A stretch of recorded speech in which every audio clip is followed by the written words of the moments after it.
प्रत्येक घरामध्ये एक नोकरी किंवा व्यवसाय देण्यासाठी तुम्ही तरतूद करा, हे अगोदर करा।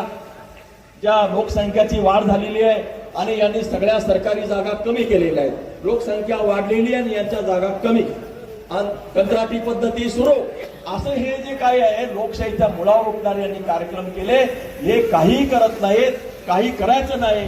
आणि जे काही आपण धडपडतोय, हातात हात घालून जाणून जे काही आपण चालण्याचं काम करतो, आपलं ऐक्य, आपले हात एकमेकांमधून सोडण्याचं अतिशय अश्लील काम हे जे मुख्यमंत्री महोदय करतायत।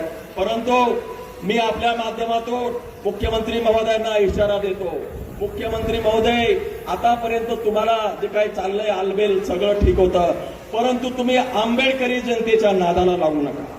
आंबेडकरी जनतेच्या नादाला जर लागाल तर तुम्हाला या ठिकाणून पदच्युत करावं लागेल, सत्तेमधून तुम्ही बेदखल होणार। आगीशी खेळण्याचा तुम्ही प्रयत्न करू नका। आंबेडकरी जनता राजकारण करत नाही, पण जेव्हा समाजकारणावर एकत्र येते तेव्हा सरकार ते पायाखाली घेता, सरकार पाडल्याशिवाय राहणार नाही। तुम्ही आगीशी खेळू नका। आणि म्हणून जर तुम्ही निर्णय घेतला असेल, निर्णय करत असाल, तर तुम्हाला त्यापासून परावृत्त व्हावं लागेल, तुम्हाला या पाठीमागं यावं लागेल। आणि आपण ही जी ताकद आहे, आपण आजच्या मोर्चामुळं मुख्यमंत्री कुठला निर्णय घेतील असं नाही, परंतु आपलं जे ऐक्याचं जे काही प्रदर्शन आहे, आपण जे काही आपली जी एकता आहे, सामाजिक ऐक्याचं प्रदर्शन आपण महाराष्ट्र शासनाला आणि विशेष म्हणजे मुख्यमंत्र्याला करून दिलं। यासाठी आपण सगळेजण सकाळपासून या ठिकाणी मोठ्या संख्येनं उपस्थित झालात। मी तुम्हा सगळ्यांचं अभिनंदन करतो। आणि कोणत्याही परिस्थितीमध्ये विधानमंडळामध्ये असेल का रस्त्यावर असेल, आपण मागे हटायचं नाही आणि या सरकारला आपल्याला दाखवून द्यायचं की आम्ही हे होऊ देणार नाही, आमची एकता कुठल्याही प्रकारचं होऊ देणार नाही। आणि म्हणून सरफरोशी की तमन्ना अब हमारे दिल में है, सरफरोशी की तमन्ना अब हमारे दिल में है, देखना है बाजुए कातिल में कितना दम है।